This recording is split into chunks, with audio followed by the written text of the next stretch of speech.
En esta oportunidad tenemos el placer de hablarles de las finanzas corporativas, de la importancia que estas tienen en el entorno de los negocios, en lo relacionado con la toma de decisiones acerca del futuro de las organizaciones, el manejo de los recursos disponibles, la determinación eh, de la relación entre la deuda y el patrimonio y lo relacionado con las políticas de dividendos. Para ello vamos a analizar el caso de una empresa dedicada a la comercialización y a la fabricación de prendas de vestir para caballeros. Bien, la empresa que vamos a analizar es de nombre Realman. Es una empresa española que está ubicada en España y que se dedica a la comercialización, como lo habíamos dicho, de prendas de vestir para caballero. Inicialmente nos solicitan que determinemos al menos una conclusión relacionada con la tasa de crecimiento interno de esta empresa y de crecimiento sostenible, como también que analicemos el presupuesto de capital y la estrategia de conformación de la estructura de capital de la empresa. Cabe notar que esta es una empresa que se especializa en la producción de tres productos, lo que vienen siendo corbatas, bufaldas y calcetines. Inicialmente se tomó la información del periodo 2019 con corte a 31 de diciembre y se tomaron unas decisiones para el periodo 2020 que dieron unos resultados económicos. Esas decisiones se tomaron en cuanto a la producción, la gestión de costos, la utilización de la capacidad instalada, eh, el diseño de los productos, lo que tiene que ver con la ampliación de la gama de los productos. Se pudo observar que se tenía la capacidad de ampliar gamas hasta 25 unidades, gamas en el caso de las corbatas, 15 gamas en el caso de las bufaldas y 10 gamas en el caso de los calcetines. En ese momento pues, se tomó la decisión de ampliar a 25 gamas las corbatas, 12 gamas las bufaldas y 9 gamas los calcetines para el año 2020. Se hicieron también mejoras en lo que tiene que ver con el diseño. Se amplió la compra de unidades a proveedores para tratar de aprovechar las economías de escala. Por ejemplo, en el caso de las corbatas se amplió a 200.000 una unidad de compra en materiales, accediendo a un descuento en compras del 15%.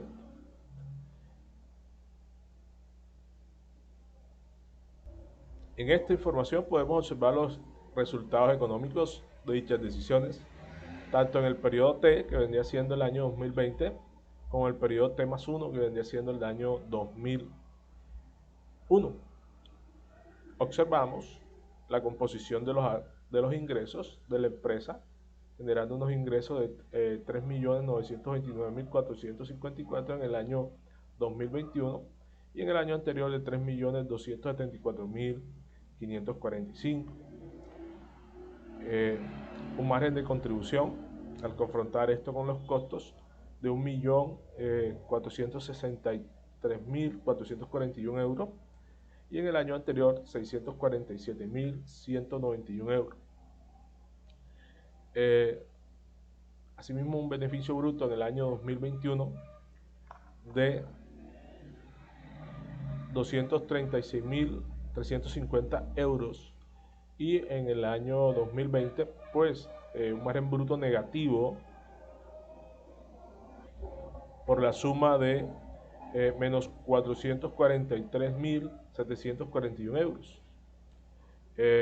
Una depreciación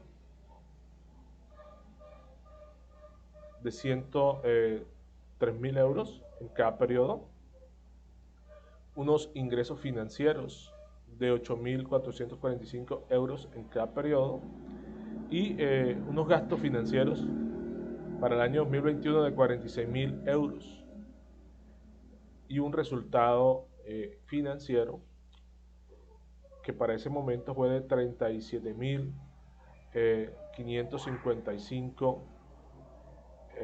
euros, correspondiente a los gastos. Los impuestos a una tasa del 20% sobre la utilidad antes de impuesto permite establecer un valor de 19.159 euros y un resultado neto de 76.636 euros para el año 2021, que será el año de referencia con el que vamos a iniciar este análisis. Asimismo, el patrimonio y los activos se conforman de la siguiente manera. Tenemos unos activos fijos brutos por la suma de 3.967.500 euros para el año 2021, una depreciación acumulada a esa fecha de 2.243.050 euros y un activo fijo neto de 1.724.450. Un total activo de 2.354.185, sumándole a esto los inventarios, los clientes y el efectivo. Unos activos financieros a corto plazo por 150.000 euros, y en el caso del patrimonio tenemos recursos propios por 1.315.628 euros. El resultado neto o beneficio neto, ya lo conocemos, estuvimos mirando el estado de resultados. Un préstamo de largo plazo con un saldo de 640.000 euros. Un préstamo de corto plazo con un saldo de 50.000 euros. Un crédito extraordinario que suma 19.159 euros y una deuda con proveedores de 252.762 euros, para un total de patrimonio más pasivos de 2.354.185 euros. Entonces, con esta información podemos iniciar el análisis. El primer interrogante entonces que vamos a resolver aquí es determinar la tasa de crecimiento sostenible para esta empresa con esa información. Vamos a utilizar entonces, para este caso, los datos que nos suministra la empresa con corte al año 2021. Podemos utilizar de referencia la información también del año 2020. Vamos a determinar el beneficio bruto, en el caso de la empresa para el año 2021 es de 66.636 euros. Para el año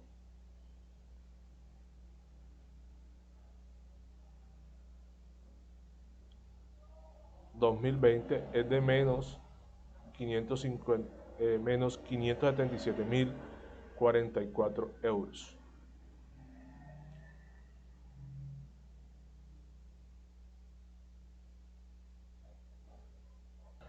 Antes de seguir avanzando, tenemos que tener claridad acerca de lo que es la tasa de crecimiento. ¿Cómo la podemos entender? Bien, la tasa de crecimiento la podemos entender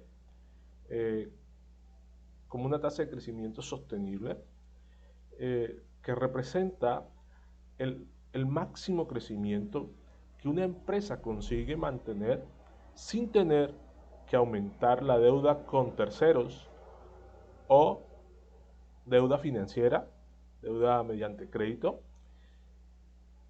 y sin tener que aumentar los aportes de los socios, es decir, sin tener que recurrir a préstamos y sin tener que recurrir a aporte o a nuevos aportes de los socios. En este caso, entonces entendemos que esa tasa de crecimiento sostenible, en este caso entendemos entonces que la tasa de crecimiento sostenible se expresa como ese máximo crecimiento que puede tener el ente económico sin tener que recurrir a préstamos bancarios y sin tener que recurrir a nuevos aportes de los dueños. Es decir, que la empresa se autofinancia a sí misma y obtiene o genera sus propias fuentes de financiación. Una vez que hemos establecido entonces el beneficio neto, ahora determinamos cuál es el valor del patrimonio. En este caso, para el año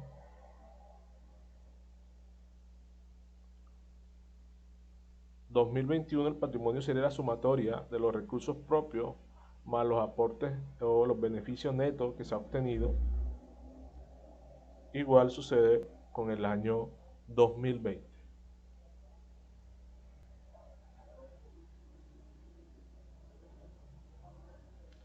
Eso nos da como resultado que el patrimonio del año 2021 es 1.392.624 euros, mientras que en el año 2020 era de 845.213 euros. Con esta información ya podemos determinar el ROE.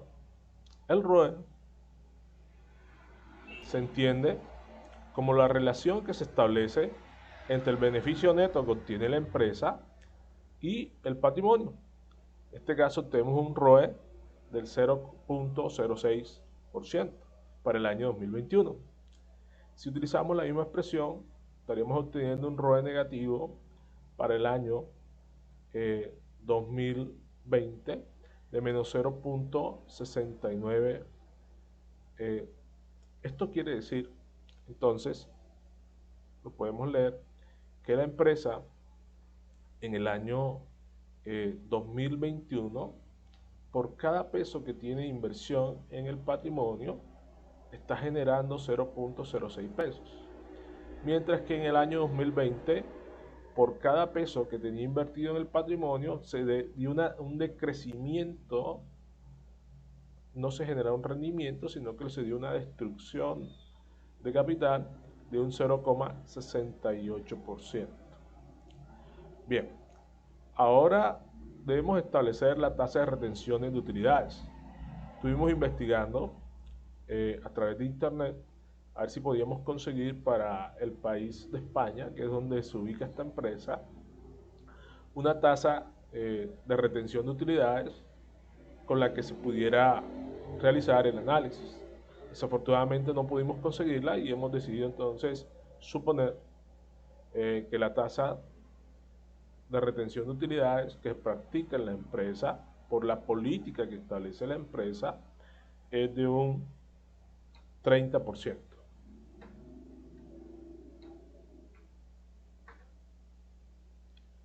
Con esta información entonces ya podemos calcular la tasa de crecimiento sostenible. ¿Cómo se hace? Bien, para este ejercicio identificamos de que existen dos fórmulas con las que se puede trabajar el cálculo de la tasa de crecimiento sostenible. Tenemos que tener en cuenta que debido a que vamos a trabajar con el patrimonio actual de la compañía para hacer los cálculos, vamos a utilizar esta segunda fórmula que tenemos aquí, que se define como el ROE multiplicado por la tasa de retención de utilidades dividido sobre 1 menos esa tasa de retención de utilidades multiplicada por el ROE. Entonces esa es la operación que vamos a hacer aquí. Entonces tomamos el ROE que ya calculamos, lo vamos a multiplicar por la tasa de retención, que es el 30%. Esto lo dividimos entre 1, a lo cual le vamos a restar la tasa de retención y lo vamos a multiplicar por el ROE.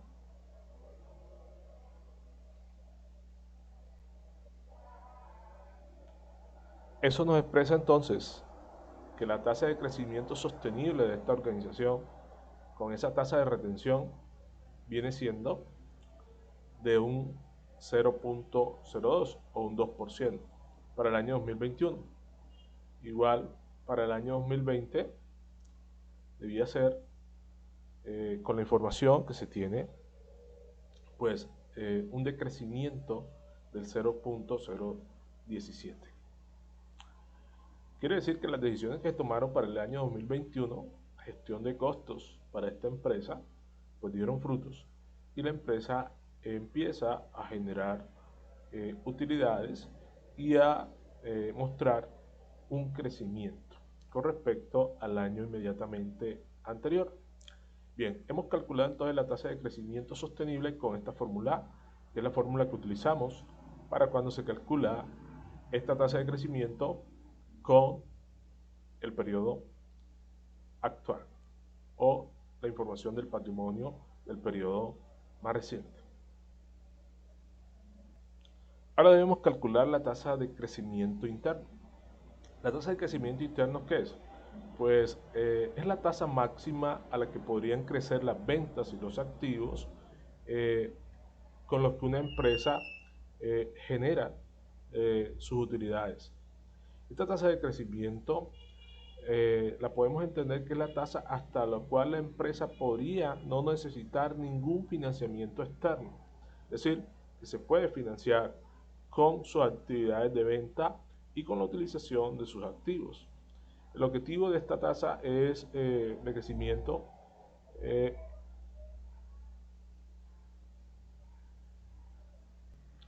bien, entonces procedemos a calcular con la información de los estados financieros de esta empresa esta tasa de crecimiento interno. Para ello vamos a utilizar los siguientes indicadores. Para el periodo 2021, que es el periodo que estamos analizando, vamos a requerir el indicador. Bien, el primer indicador que podemos requerir aquí es la utilidad antes de intereses o impuestos, el UAI. También podemos necesitar lo que se conoce como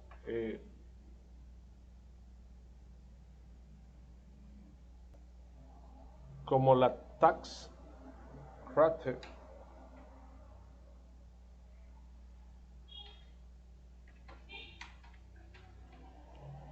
o lo que vendría siendo la tasa de impuestos. Vamos a requerir también el WODI. Vamos a requerir también el NOA, lo que viene siendo el RNOA. Y vamos a requerir también establecer aquí o tener en cuenta la tasa de retención que ya la hemos calculado. Bien, el WODI lo establecemos de la siguiente manera. Tomamos el beneficio bruto menos la depreciación del periodo.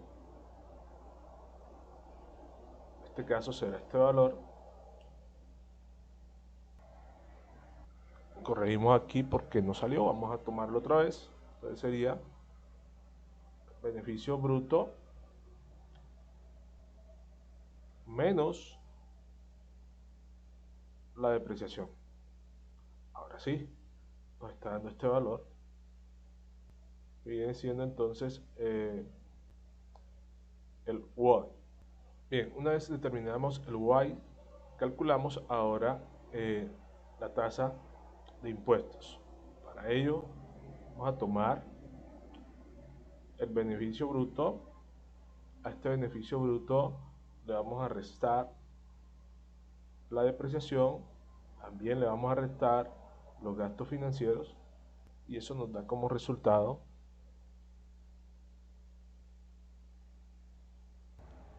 y pues entonces al dividir los impuestos sobre el beneficio bruto menos la depreciación menos los gastos financieros, pues nos da como resultado una tasa de impuesto del 20%. Vamos a calcular ahora el WODI. Para calcular el WODI tomamos el beneficio y lo multiplicamos por 1, sería el 100% de ese mismo valor menos descontándole la tasa de impuesto. Este es el resultado que tenemos. Un UODI de 106.680. Ahora procedemos a calcular el NOA, que viene siendo los activos operativos netos. Lo calculamos de la siguiente forma. Tomamos la información de los activos operativos, que vienen siendo, en este caso, el activo fijo neto,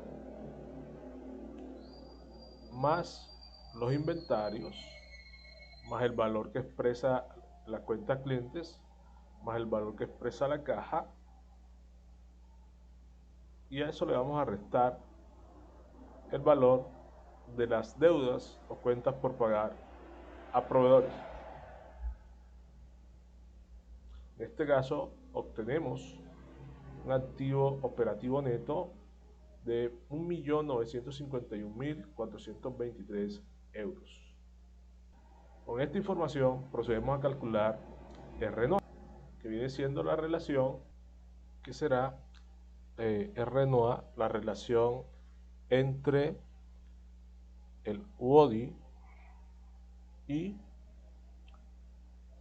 el NOA. Dice que en este caso es del 0,54%, es decir, un 5%. La tasa de retención ya la conocemos, está establecida por políticas y es de un 30% en este caso. A partir de ahí calculamos el crecimiento interno.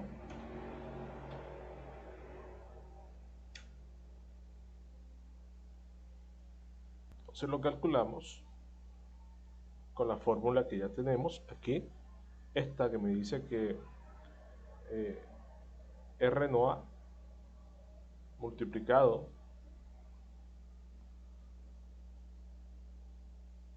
por la tasa de retención sobre o dividido entre 1 menos esa tasa de retención multiplicado por RNOA. Voy a corregir la fórmula, estaba la A, vamos a corregirla. Bien, entonces aquí ahora procedemos a calcular la tasa de crecimiento interno. Entonces lo que vamos a tomar es RNOA, lo multiplicamos por la tasa de retención, lo dividimos entre 1 menos esta tasa de retención que multiplica a RNOA. Y eso nos da como resultado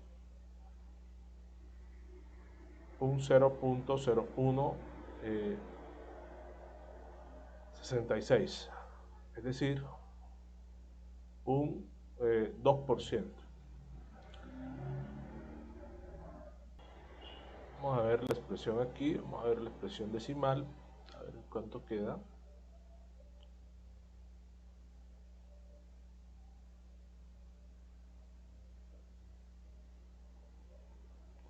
Esto nos dice, nos está expresando que la tasa de crecimiento interno, es decir, que la tasa a la que puede crecer esta empresa únicamente financiándose con sus utilidades es de 1.67%. Es decir, que la tasa en la que crece la empresa financiándose con sus propias utilidades, indistintamente de la relación que se dé entre el nivel de deuda y el nivel de patrimonio, es de 1.67. Y la tasa de crecimiento sostenible, manteniendo unos mismos niveles a través del tiempo de la relación deuda-patrimonio, es del 0,02, es decir, del 2%. Vamos a ver si hay alguna diferencia aquí en los decimales para leer mejor esta expresión.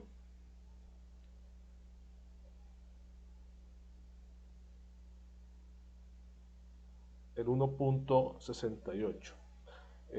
Tienen una expresión parecida, pero no. Acá es 1.67% y acá 1.68. Está muy cerca, tanto la tasa de crecimiento sostenible como la tasa de crecimiento interno. Ahora, ¿cómo podemos interpretar esto? Donde la tasa de crecimiento sostenible es mayor a la tasa de crecimiento interno. Pues lo que podemos entender aquí es que el ritmo de crecimiento sostenido que requiere la empresa o los recursos u objetivos que requiere la empresa sostener en el tiempo son mayores a los que puede proporcionar la empresa a partir de las utilidades que genera. En otras palabras, pues que al ser mayor la tasa de crecimiento sostenido que la tasa de crecimiento interno, quiere decir que ese excedente o ese porcentaje en que la tasa de crecimiento sostenible excede a la interna no puede ser financiado por las utilidades. Esto hará que la empresa tendrá que recurrir a crédito externo para poderse financiar o a aporte de los socios. Además de este análisis, debemos tener presente que a través de la ejecución de un análisis anterior, pues logramos establecer que la estructura óptima de capital para esta empresa,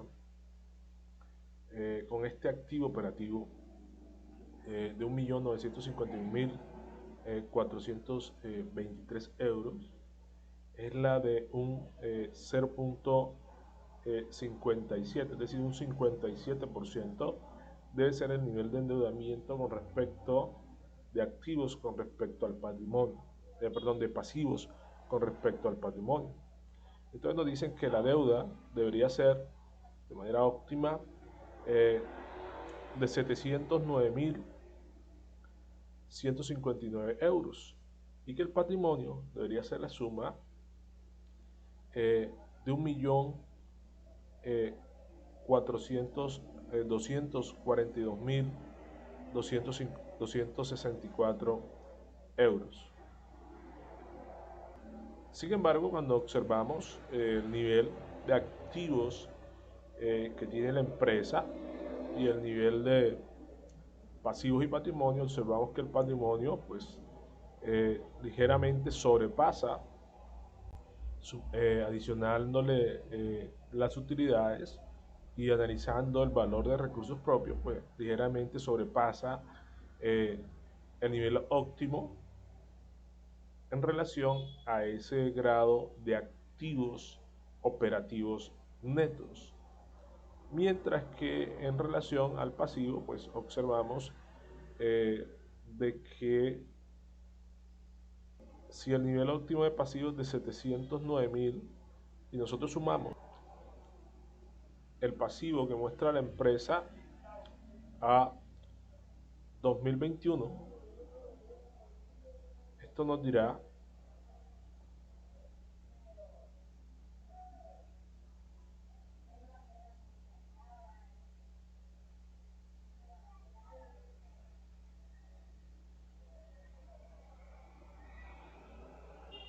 que si hacemos esta operación,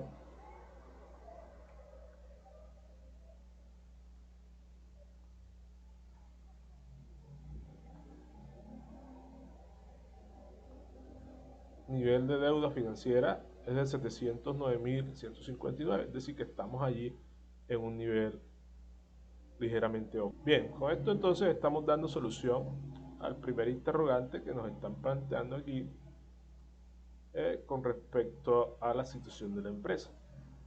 Empezamos a resolver ahora el segundo interrogante.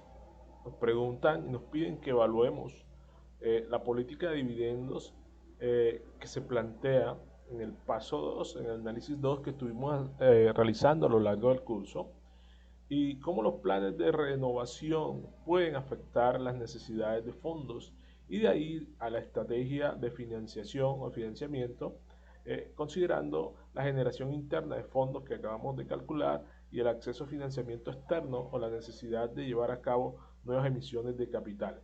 Entonces empezamos a revisar la información para dar respuesta a este interrogante.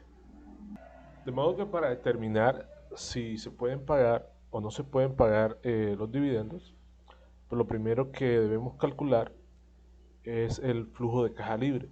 Con ello determinamos si existen recursos en la empresa para cancelarle a los accionistas. De antemano ya ubiqué aquí la estructura del cálculo del flujo de caja libre y vamos a proceder entonces a hacer los cálculos de estos indicadores que nos permitan conocer si la empresa tiene flujo de caja libre. Bien, calculamos entonces el WODI. El WODI es igual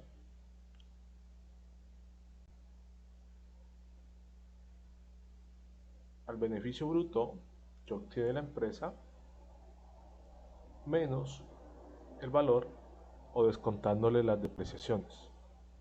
Aquí lo tenemos. Bien, ahora calculamos la tasa de impuestos nuevamente. La tasa de impuestos la calculamos dividiendo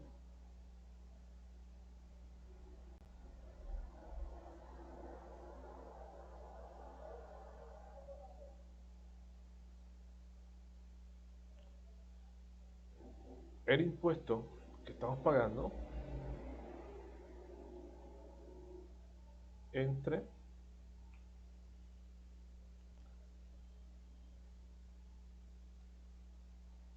el beneficio bruto menos la depreciación menos los intereses. Nuevamente nos da un 20%. Calculamos ahora el WODI. El WODI viene siendo pues la utilidad antes de intereses e impuestos, descontándoles una vez esa utilidad, aquí es por multiplicación, descontándole una vez esa utilidad.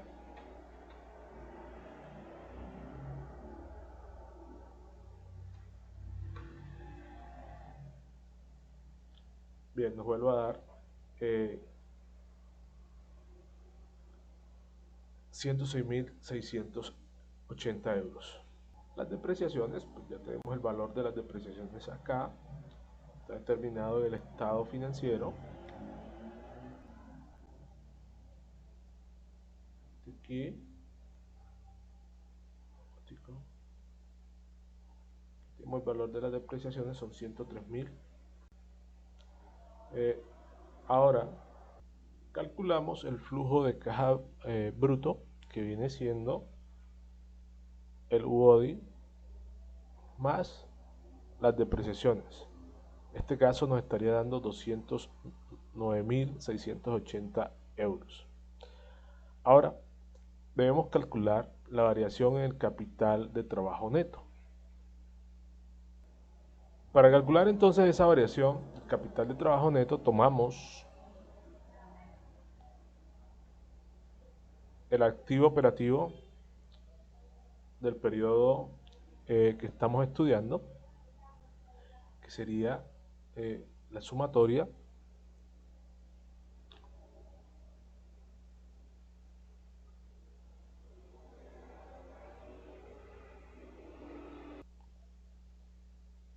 del activo fijo neto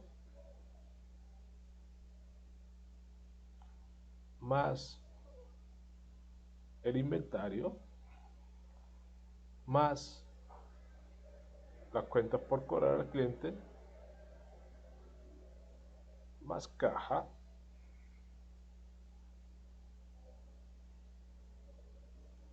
menos la sumatoria del activo fijo neto del periodo anterior, que vendría siendo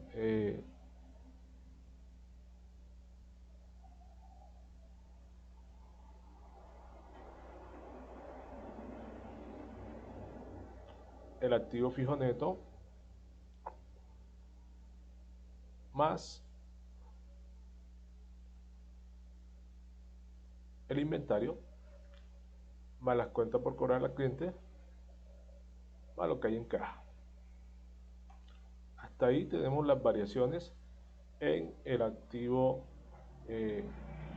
operativo neto, pero a esto tenemos que restarle lo que vienen siendo las variaciones en el pasivo operativo, y eso pues lo vamos a encontrar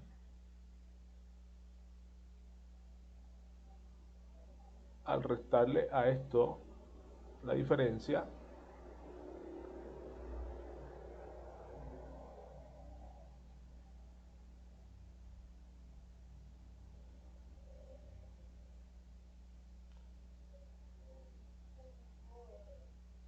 entre la deuda a proveedores del año presente menos la deuda a proveedores del año anterior.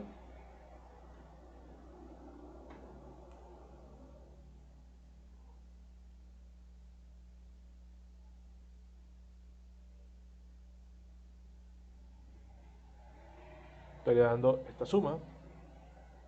Bien, con este valor vamos a colocarle aquí el símbolo de 276.436 pesos como variación del capital de trabajo neto. Ahora calculamos el efectivo generado de la operación.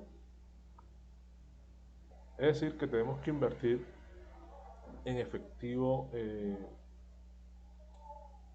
o en capital de trabajo neto la suma de 276.436. Entonces hallamos la diferencia entre el flujo de caja bruto y la variación del capital de trabajo neto que tendríamos que financiar.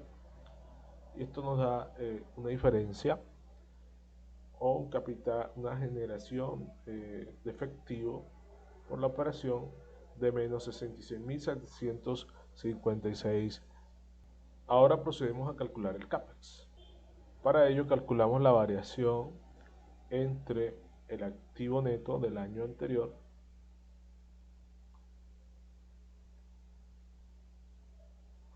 en este caso nos estaría dando esta suma, y además a esta variación pues le vamos a adicionar la depreciación del periodo, que en este caso la depreciación de 103.000. La sumatoria de estos dos valores entonces nos da como CAPEX, la variación en CAPEX, 340.950 euros.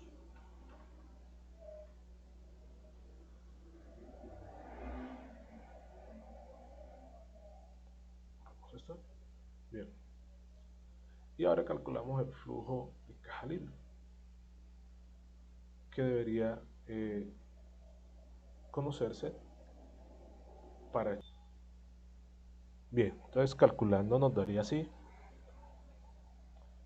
Este valor que tenemos en efectivo generado de operación menos la variación en CAPEX nos da que la empresa presenta un flujo de caja libre negativo por menos 407.706 euros. Quiere decir que la empresa no posee recursos para pagar dividendos. Esto también lo podemos calcular de la siguiente manera. El flujo de caja libre lo podríamos calcular a partir de la utilidad. La utilidad neta, que viene siendo esta suma, la tax rate o el impuesto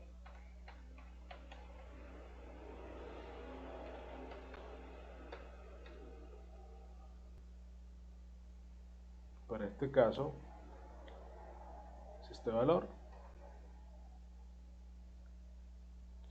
Los gastos financieros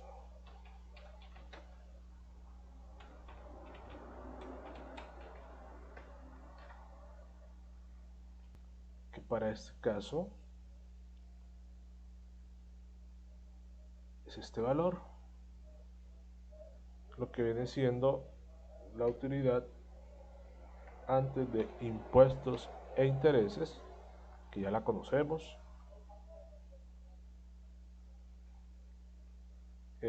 Lo que viene siendo el tax rate,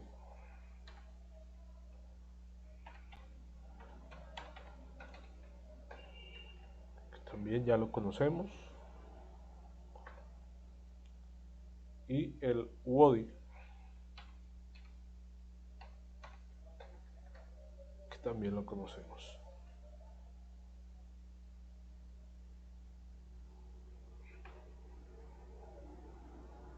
Y a partir de ahí aplicamos este procedimiento, lo cual nos quiere decir que estaría dando el mismo valor. Ahora entonces deberíamos determinar cómo tendría que ser la empresa, qué estrategia debería implementar para poderle cancelar dividendos a los inversionistas.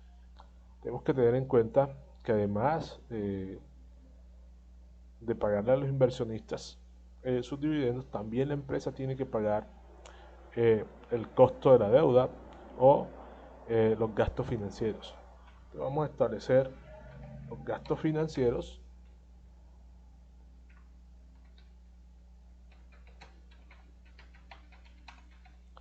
que tendrían que pagar.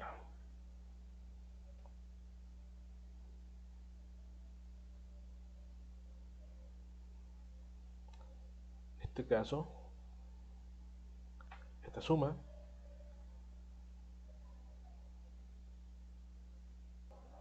también debemos de calcular la variación de la deuda financiera.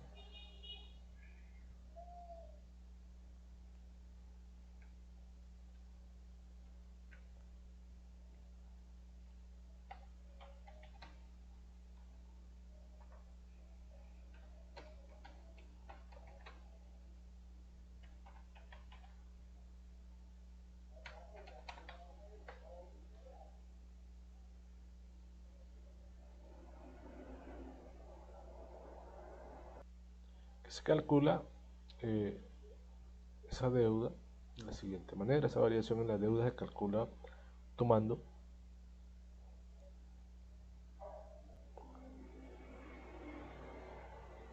la deuda financiera del primer periodo o del periodo actual y restándole la deuda financiera del periodo anterior.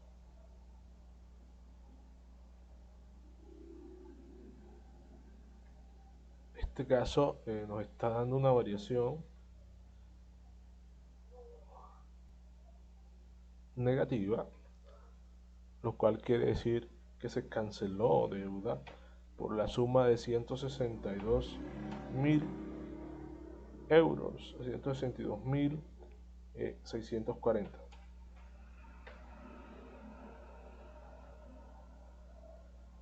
Negativo. Ahora debemos calcular el servicio a la deuda. El servicio a la deuda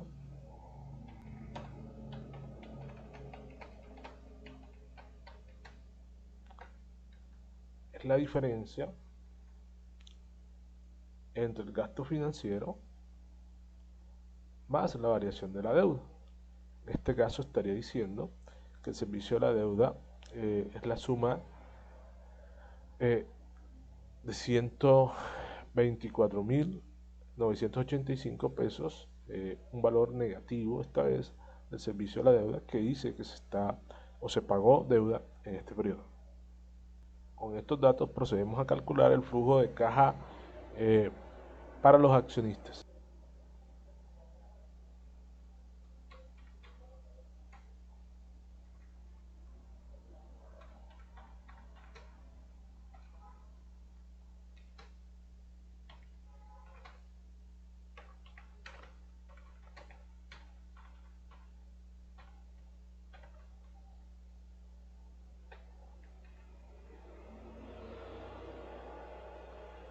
Lo calculamos de la siguiente. Tomamos el flujo de caja libre, que viene siendo esta expresión, este valor, y le vamos a restar el servicio de la deuda.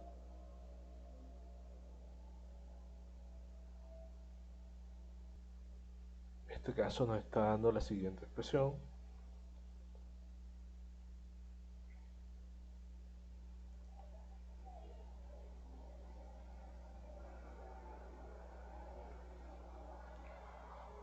Un flujo de caja para los accionistas por la suma de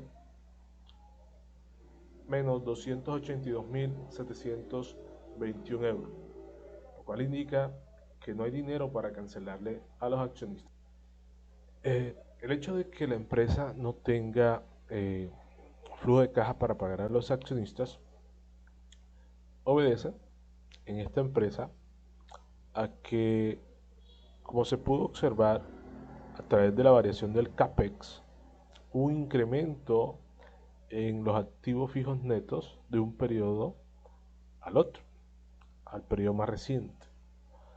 Eso indicaría que la empresa hizo un proceso de reinversión en adquisición de maquinaria para mejorar el nivel de rentabilidad y quizás la gestión o reducción de los costos. Y más bien no obedece a un problema de agencia. Por lo tanto, se pueden tomar dos alternativas. Decirles a los accionistas que el dividendo en este momento sería cero, o recurrir a deuda para poderles cancelar los dividendos. De tal manera que, justificándole a los inversionistas la razón por la cual no se les puede pagar en este periodo dividendo, se podría decretar un dividendo cero en esta ocasión. Pero de todas formas, hagamos el ejercicio para determinar, en caso de que el accionista no acepte la propuesta de que se le cancele un dividendo cero, pues podríamos mirar qué otra alternativa se podría tomar en el caso de requerir préstamos de terceros. De modo que si le decidimos cancelarle a los inversionistas sus dividendos, tenemos que basarnos en el concepto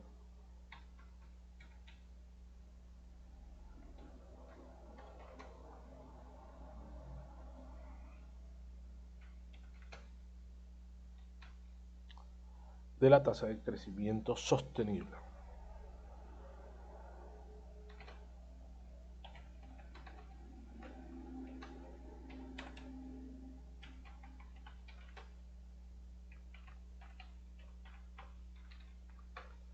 Para ello tenemos que tomar el valor de las utilidades, utilidad neta, que en este caso es la suma de 76.000. Tenemos que tener en cuenta la tasa de retención y tenemos que tener en cuenta el ROE.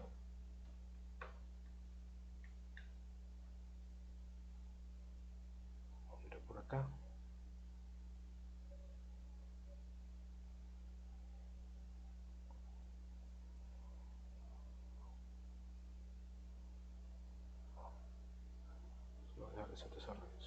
Bien, la tasa de retención ya la calculamos o la conocemos. En este caso es un 30%, lo cual diría que las utilidades retenidas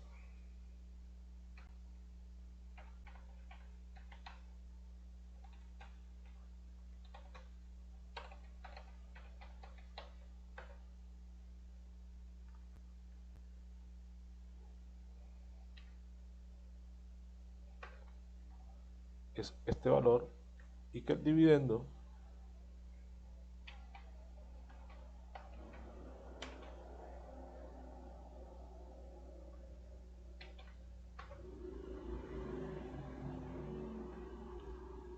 vendría siendo la diferencia entre este valor y este valor, que es lo que estarían esperando los inversionistas, que se les cancele y que pues para no tener problemas con la valoración de las acciones, pues se podría tomar la alternativa de cancelarlas.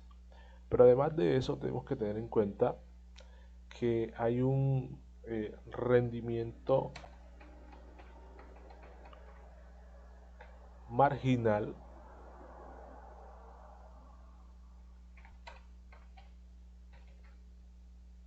que espera el accionista para el próximo periodo sobre esta retención que se le está practicando, y que eso lo tendríamos que multiplicar por el ROE. El ROE ya lo determinamos inicialmente por acá. Aquí está, es un 6%. Si multiplicamos este ROE, esta tasa o esta retención por el ROE, el inversionista estaría esperando que se le cancele para el próximo periodo este 53.645.20 euros y estos 1.265.51 euros. Es lo que estarían esperando los inversionistas que se les cancele en el próximo periodo. De modo que para no tener una afectación en el mercado de valores con respecto al valor de la acción de la empresa, sería recomendable entonces obtener recursos mediante deuda. Ahora, ¿cuánto debería la empresa obtener mediante deuda? Debería obtener mediante deuda inicialmente este flujo de caja que tiene negativo por haber realizado una serie de inversiones, menos el dividendo que deberá pagar. Deberá solicitar por lo menos en deuda, préstamo, la suma de 336.20 euros. Pero al momento de decidir financiarnos con deuda, tenemos que tener en cuenta el nivel de endeudamiento que tiene la empresa con relación al nivel de endeudamiento óptimo que debería tener. Si es mayor ese nivel de endeudamiento óptimo, pues significa que esta sería una oportunidad para llegar a ese nivel. Pero del contrario, pues no se podría financiar con deuda externa, sino que en ese caso debería hacerlo con patrimonio. Entonces analizamos la relación deuda-patrimonio para ver en qué estado se encuentra actualmente con respecto al nivel de endeudamiento óptimo. Procedemos a establecer aquí entonces la relación deuda-patrimonio. Es que año 2021, 22, que es el que vamos a proyectar, y el año 2021.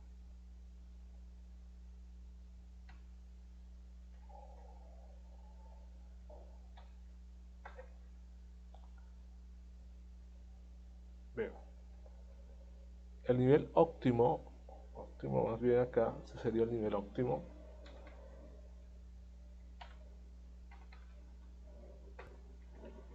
Y este es el nivel que tenemos a 2021. Tenemos aquí la deuda, que viene siendo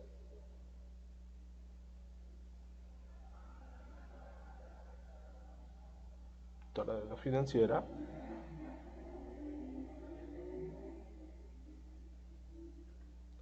entre el patrimonio.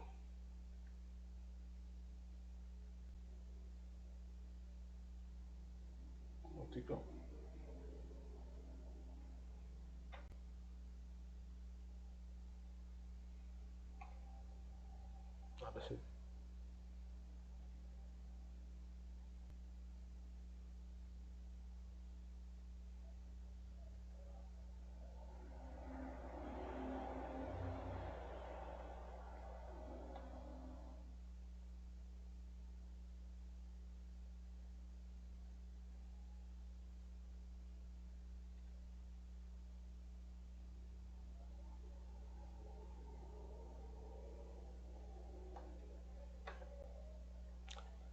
El nivel de endeudamiento que tiene la empresa en este instante es del 0,50. es decir, 51%. Y el nivel de endeudamiento óptimo que debería tener, según el análisis que hicimos anteriormente, buscarlo por acá, la estructura óptima de capital debe ser del 57%. Quiere decir que se abre aquí la posibilidad de que la empresa sí se pueda financiar con deuda, en este caso, hasta alcanzar el 57%. Ahora, teniendo en cuenta la situación que tiene la empresa y que ya en el año anterior hizo una inversión en activos fijos con la finalidad de la reducción de costos y generación de utilidades, pues con respecto al interrogante, punto 3, esta distribución ya la analizamos, ya dimos la respuesta, que se pueden pagar dividendos porque todavía la empresa no ha llegado al punto óptimo, puede pagar dividendos. Y analice las expectativas de reparto de dividendos conforme a la política y expectativas de crecimiento de la empresa, aunque esto sí puede hacerlo porque todavía puede crecer eh, a través de la solicitud de deuda. Y dice acá, dice que ¿cómo podría plantear un plan de pagos que no afecte negativamente el objetivo de crecimiento de la empresa? Bien, se puede solicitar un crédito de largo plazo que permita en este momento cancelarle a los inversionistas y en la medida en que la maquinaria que se adquirió siga generando un nivel de rentabilidad con el cual se pueda cancelar los intereses de la adquisición de la máquina y generar un excedente, pues se puede cancelar a los inversionistas. De modo que se debe adelantar un crédito de largo plazo para resolver la situación actual. Y mirar hacia el futuro si existe la posibilidad de realizar una recompra de acciones si hay un excedente o hay un flujo de caja que así lo permita. No es más por ahora, nos vemos en una próxima oportunidad.